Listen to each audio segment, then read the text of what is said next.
Buenas tardes.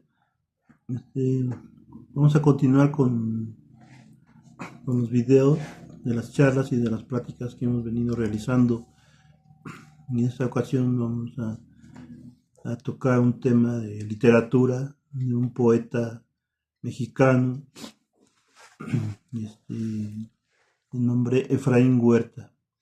Entonces vamos a titular la charla Efraín Huerta, Poesía y Ciudad.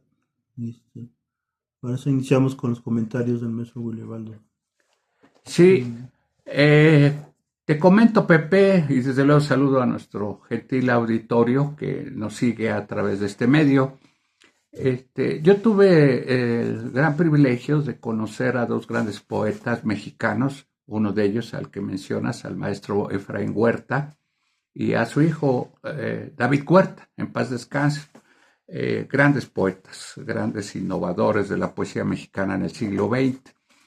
Y sí, finalmente, el punto que ahora queremos comentar se refiere precisamente a esa relación tan entrañable, tan intrínseca, simbólica y real, y también imaginaria, desde luego, que tienen o han tenido grandes poetas, en especial Efraín Huerta, al ocuparse de la ciudad como una atmósfera propicia a la imaginación, a la motivación desde su talento y su pluma para pues rendirle homenajes, reconocimientos a lo que pudiéramos llamar nuestra segunda placenta biológica, eh, de alguna manera.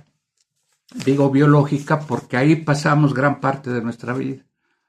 Vivimos, la gran mayoría en el mundo, en ciudades de todo tipo, pobres, ricas, espectaculares, impresionantes, y otras pues más modestas, las provincianas como las nuestras, ¿no? En México. Sin embargo, esto ha llevado a estos grandes escritores, a estos grandes poetas, a dedicarles sentidos muy profundos y hasta a veces contradictorios, dolorosos poemas a la ciudad.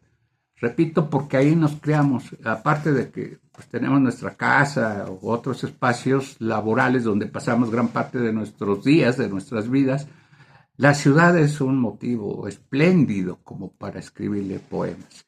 Y bueno, pues qué bueno que hoy te hayas propuesto este tema que a mí me fascina también desde muchos puntos de vista, además del poético. Sí, maestro. Este, Pues Efraín Huerta, este, poeta mexicano, nació en 1914 en Silao, Guanajuato. Eh, ya después, posteriormente, años más tarde, este, llegó a la Ciudad de México con su familia porque uno de sus hermanos iba a estudiar Derecho. Y parece que su papá también era abogado del poeta Efraín Huerta. Y él también se matriculó en la escuela de Derecho, pero al publicar su primer libro, que se llama Absoluto Amor, y que el libro tuvo mucha aceptación, se dio cuenta que lo suyo era la poesía y dejó el derecho y se puso a estudiar, bueno, a escribir poesía ya de tiempo completo. Entonces, así como son los inicios de Efraín Huerta, porque se distingue su poesía de otros poetas, también mexicanos, y él se centra mucho en la ciudad, como su segundo libro que se llamó Los Hombres del Alba. Es un libro también que ahorita vamos a comentar. Sí, claro. Sí, fíjate que además los apuntes, en las líneas que aparecen siempre sobre la biografía del maestro Efraín Huerta, entrañable personaje de nuestra vida cultural, pues hay que mencionar también que él fue un luchador social, un activista, eh, perfilado por su conocimiento, por su pasión por el marxismo, por el comunismo. Incluso yo conocí también a otro gran escritor, novelista, que no podemos dejar de mencionar, muy amigo íntimo de él y que es el gran revolucionario, práctico y teórico. Incluso estuvo padeciendo cárcel a causa del movimiento estudiantil de 68, el movimiento de protesta incendiaria en ese trágico año y día del 2 de octubre, que es José Revueltas. Muy unido a él en los combates, en el Partido Comunista, en la militancia activa, siempre luchando al lado de los desheredados, de los pobres. Eso le da una gran dignidad y una gran trascendencia a la personalidad y a la misma obra de Efraín Huerta, como obviamente la novelística y ensayística teórica del maestro José Revueltas. Entonces, todos, este es un grupo, pero del que sobresale precisamente este libro, Los hombres del alba, porque son los hombres que viven de noche y que ven el amanecer, porque andan ahí de bohemios, de vagabundos, haciendo paseos amistosos entre unos, dos, tres poetas que mientras se fuman un cigarrillo van platicando por las calles de los barrios de México, por los bajos fondos o por el centro histórico grandioso de la Ciudad de México. Y todo este contacto emocional físico, que ya Nietzsche hablaba de él, pero él hablaba del contacto con la naturaleza. Él decía que el respirar oxígeno puro en las altas montañas de Sils Maria en Suiza era lo que le generaba en el cerebro, en la mente, toda su escritura filosófica. Dice, el oxígeno de los árboles es lo que me motiva a tener imágenes y anotarlas en mi cuaderno. Walter Benjamin, que también fue un gran estudioso, por ejemplo, de poesía, le dedicó un volumen muy apasionado, muy erudito y muy extenso, creo que de más de 500 páginas, a Charles Baudelaire. Y Benjamín es el que ve la ciudad, en la construcción burguesa, sobre todo a partir de la ciudad de París, ve todos estos espacios nuevos construidos por la burguesía, porque la constructora de las grandes ciudades es la burguesía capitalista. ¿Por qué? Porque tiene los recursos, la visión, la inteligencia y la aplicación para ir creando estos grandes espacios urbanos donde Benjamín visualiza los grandes almacenes, las grandes tiendas, las salidas y entradas del metro parisino y otros detalles materiales. De tal modo que también Benjamín ve en estas ciudades, en la construcción, en su edificación, callejones pues oscuros, no tienen la suficiente luz ni las suficientes condiciones, pero que ahí se refugian los mendigos, los pobres, los marginados de la sociedad capitalista, en este caso de Francia. Ahí se refugian este lumpen y desde ahí pues realizan diversas actividades. Entonces, las ciudades es un espacio simbólico muy fuerte, o sea, quiero creer que lo llevamos en el ADN desde que nacemos, desde que venimos al mundo, porque nacemos, digo, repito, en un pueblo modesto, en una montaña o en una gran ciudad o modesta ciudad de provincia o una capital. Y esa experiencia directa, que es de carácter emocional, de naturaleza sentimental, con el espacio urbano, es lo que les permite a ellos ver muchos cuadros, muchos paisajes, muchos personajes que no cualquiera observa, no cualquiera detecta y fija en las letras, en cada una de las líneas de sus poemas. Esa es una de las grandes contribuciones culturales que han hecho todos estos grandes poetas, como, repito, el muy cordial, siempre muy modesto, muy humilde, el maestro Efraín Huerta, un gran poeta, pues que habla de todo, digo, de todo el mundo, de todo el inframundo y de todo el mundo superficial, en el caso de la Ciudad de México. Son los hombres que tras vivir noches tranquilas o tormentosas despiertan a la luz del sol. Son los hombres del alba, ¿sí? Así, maestro.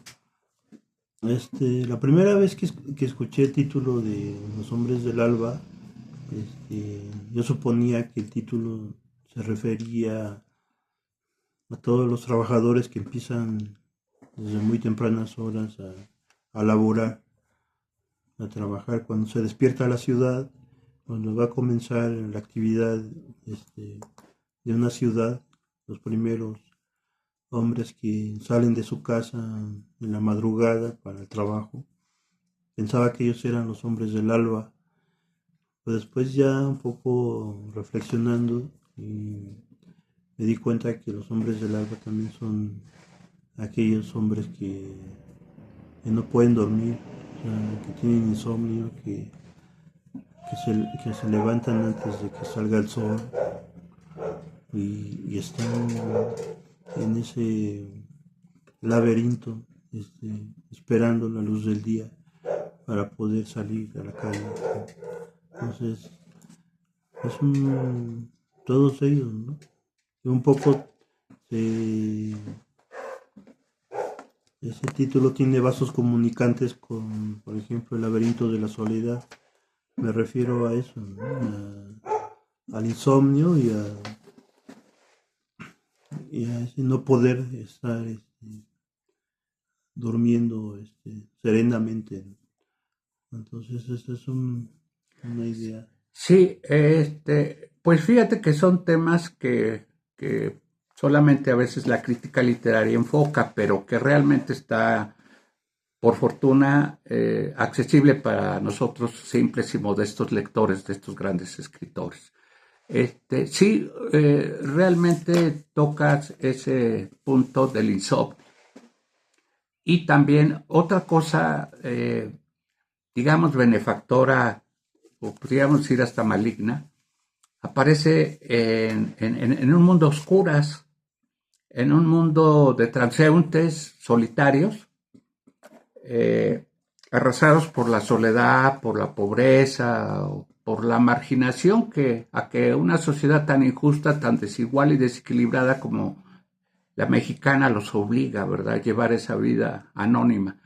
Se encuentran con lo que Jung llamó la sombra reflejada sobre los grandes muros, las grandes paredes. Algunos ya, digamos, afectados por una locura, porque la poesía es una locura. No es un rol normal, no es un rol saludable, eso es falso. El gran creador, y lo dice Freud, no lo digo yo, para soportar el mundo, repito, infame que nos ha tocado vivir en el siglo XX y el siglo XXI, el personaje, el ciudadano común y corriente, o el poeta, el artista creador, se encuentra hasta con su propio inconsciente, sale a flote. Los espacios, no diría yo carcelarios de la ciudad, pero hay barrios que ahora son muy peligrosos de vivir, de visitar, porque están copados, amenazados por el narcotráfico en México, convierten a la ciudad en un riesgo latente, en un peligro. Y pocos hombres, como estos grandes poetas mexicanos que citas, y que hay muchos más, que vivieron, por ejemplo, un provinciano al cual le impacta el conocimiento de la gran urbe mexicana, de la capital, pues es a López Velarde. Imagínate un poeta provinciano, católico, humilde, maderista de filiación ideológica revolucionaria, que llega a la Ciudad de México. Todo cambia, Pepe, todo les cambia. Y entonces ese tránsito doloroso, esa problemática de la adaptación a un espacio desconocido, ellos lo registran en su poesía. Es un temblor interno, puede ser hasta un malestar psicológico, porque ese proceso es muy complejo, muy difícil de definir y de proyectar, pero baja gracias al papel, la tinta y la poesía. Ahí está registrado todo ese mundo, digamos, un tanto subterráneo. No es lo mismo recorrer la Ciudad de México a las 12 horas del día, el centro histórico, la avenida Madero, que es la avenida más transitada de América Latina y una de las más transitadas del mundo. Ve nada más para cruzar el eje central, Lázaro Cárdenas, cuántas personas se desprenden para pasar cuando está el alto. Bueno, aludo a esta masividad, a este número impresionante de personas que viven en la Ciudad de México, porque ahí precisamente se da otro tipo de fenómeno. Lo constató en su caso Malcolm Lowry, el gran escritor inglés, cuando dijo: el infierno de estar solo y la soledad de estar con ellos. Porque en una multitud urbana, pues uno está rodeado de miles, de cientos de personas, como en la Ciudad de México, pero también está uno muy solo. Uno se siente, padece la soledad interna que, según él, decía, el infierno de estar solo y la soledad de estar con ellos, con esos otros, que aunque físicamente, numéricamente me están rodeando, me están hasta empujando para cruzar la avenida Lázaro Cárdenas, pero ¿cuántos de ellos por dentro no están solos, Pepe? Y eso es lo que rescata la poesía, esos impulsos internos, ese metabolismo que se procesa a través de la escritura, Pepe. Sí, maestro. Pues un título muy refinado que tiene un libro de Efraín Huerta es este libro que se llama La línea del alba. La línea del alba es una delicadeza, yo pienso, porque todos hemos visto los amaneceres, ¿no? Los primeros rayos del sol, empieza una línea muy fina, que es una línea de luz que inunda los horizontes, ¿sí? En este caso el horizonte de la ciudad. Entonces me parece una observación muy, muy bien enfocada del poeta al dar ese título a ese libro, La línea del alba. Es un título muy sorprendente. Y Ese es un poema en el que él expresa, y yo diría que tiene mucha razón, o tuvo mucha razón el maestro, estuvo muy consciente de lo que escribió al vivir ese contacto tan intenso con la ciudad, con la gran urbe de México, que le expresa un amor como muy pocos poetas en México le habrán expresado a la Ciudad de México. Un verdadero homenaje sagrado. A ese nivel lo considero yo, de parte de Efraín Huerta hacia la Ciudad de México. Pero también le expresa su odio. Su odio. Imagínate que hoy viviera Efraín Huerta. ¿Quién no odia también a la Ciudad de México? Yo quiero creer que todos aquellos, más bien suponer, porque observo ese fenómeno masivo del metro, desde las 5 o 6 de la mañana, que se abarrota de miles de personas, si no sentirán repulsión, odio, tristeza, dolor interno, menosprecio por vivir en la ciudad que les lleva no sé cuántas horas de tránsito a su trabajo en la madrugada, desde que amanece, desde que se levantan como hombres del alba, ¿verdad? A ganarse con el sudor de su frente el pan. ¿Cómo no sufrirán al transitar arriba de los microbuses, atestados, digamos, infumables, totalmente insoportables en cuanto a la atmósfera opresiva que se siente en esos lugares de concurrencia masiva? Entonces la ciudad sí es un punto de referencia como para odiarla. O sea, no seamos hipócritas y no nos engañemos. Que Efraín Huerta lo dice. Y la odia, repito, la desprecia porque la sufrió, porque la padeció, no porque se inventó un trauma en la mente, en el cerebro. No, no. Él padeció muchas cosas de la Ciudad de México. Pero ese poema es un poema magistral y un testimonio y un legado dentro de la poesía, de la historia de la poesía mexicana. Eso nos debe de quedar muy claro.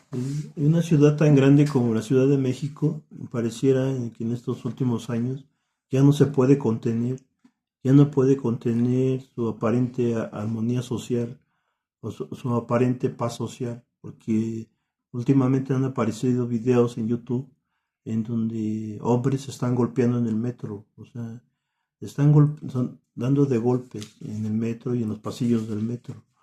O sea, no puede ser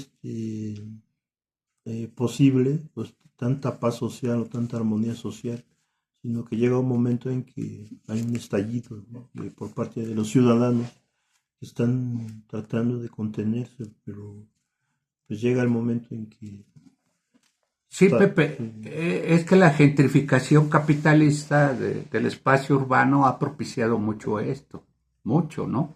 La insuficiencia de transporte. Bueno, ¿a cuántos no asaltan arriba de las combis? Ha habido hasta asesinatos de algunos narcos afuera del metro, Pepe, o han apuñalado a gente.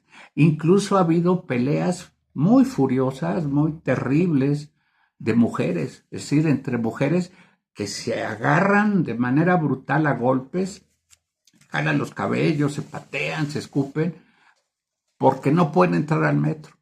O sea, eso demuestra, aparte de la ocupación territorial del narco en el país, una crisis evidente, pero es provocada, repito, por el capitalismo, porque también toda esta gente, si no sale a trabajar, ¿de qué viviría?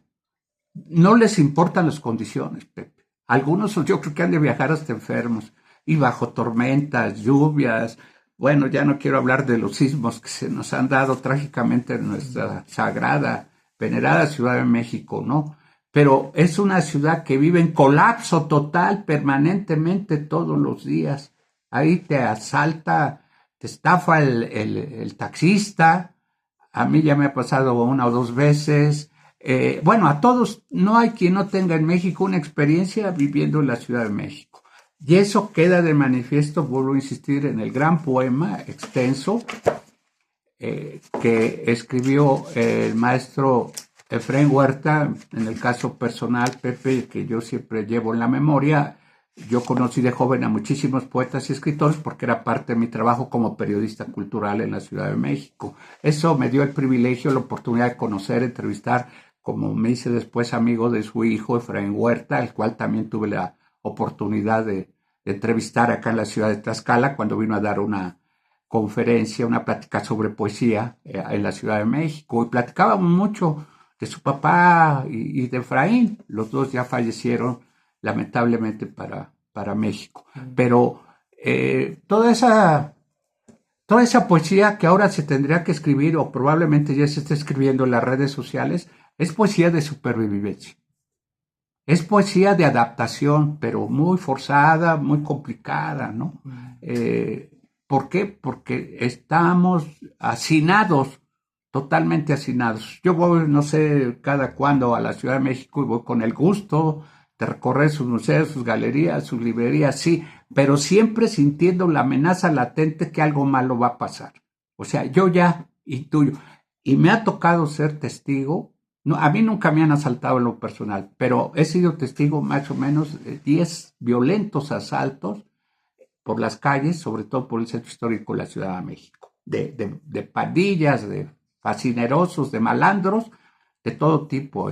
Me ha tocado ver cómo con cuchillos, con navajas, hasta con bisturís, le han cortado un brazo, le han abierto las venas a una pobre adolescente, nada más por arrancarle, cortarle el de la bolsa, el tirante de la bolsa, así. A otras tiradas en el metro de aeropuerto que las han golpeado para quitarle sus joyas, sus modestas pertenencias a las mujeres. Entonces, siempre vive el ciudadano habitante de la Ciudad de México en constante crispación psicológica.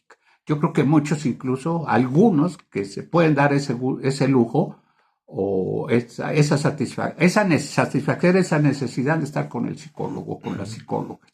Porque la ciudad, repito, es una ciudad muy crispada, trágicamente ya desde hace décadas. Y bueno, pues los recuerdos que tenemos son fotos antiguas de los hermanos Casasola, dibujos por ahí de otros grandes dibujantes, de la Ciudad de México, ¿no? También, aparte de la poesía del maestro Efraín Huerta, muy descriptiva a fondo, también hay muchos testimonios del cine, acuérdate de Luis Buñuel, Los Olvidados, todo eso, ¿no? Digo, hasta el mismo dolor y sufrimiento social ha dado lugar a grandes expresiones estéticas dentro del cine, dentro del teatro. Recuerdo los famosos prostíbulos, a las prostitutas, cada quien su vida de Luis G. Basurto, ¿verdad? Que ahí recupera un espacio oscuro, secreto, clandestino, que es el de la prostitución femenina en esos lugares. Así que el maestro Efraín realmente hizo una de las obras más maravillosas de la poesía mexicana al visualizar las dos partes, la oscura y la luminosa, la viva y la fatal. No hay un poema tan bipolar, dijera yo, tan expresivo, tan contundente y radical como ese. Sí, sí, maestro. Nada más para ya terminar la charla, vemos que el poeta Efraín Huerta no era un poeta tan subjetivo, ¿no? Sino que era un poeta que podía dominar lo concreto, o sea, podía hablar de lo que todos vemos en la ciudad, no como otros poetas que subjetivizan mucho la palabra, y que a veces no tenemos referencia de qué es lo que están diciendo. Pero el poeta Efraín Huerta es más concreto, yo creo, esa cercanía de la ciudad está muy entendible en su poesía. Y Sí, pues termino despidiendo esta emisión, esta transmisión, recapitulando brevemente. Realmente, insisto, la gran poesía amorosa, muy intensa, muy honesta, muy profunda de Efraín Huerta también con las mujeres, está en su poesía. Y comparada con muchos poemas que, como dice Pepe, luego subjetivizan desde la alta cultura, desde una aristocracia romántica, ya sea pesimista, lamentable, o a veces muy elocuente, muy elogiosa, no están conectados realmente con la realidad social, histórica, cultural, religiosa, espiritual, de lo que es la poesía urbana al mejor estilo Efraín Huerta, a que en donde quiera que esté lo saludamos con un profundo cariño y de verdad que con muchísima admiración y muchísimo respeto. Muchas gracias, buenos días. les agradecemos su atención, nos vemos en la próxima.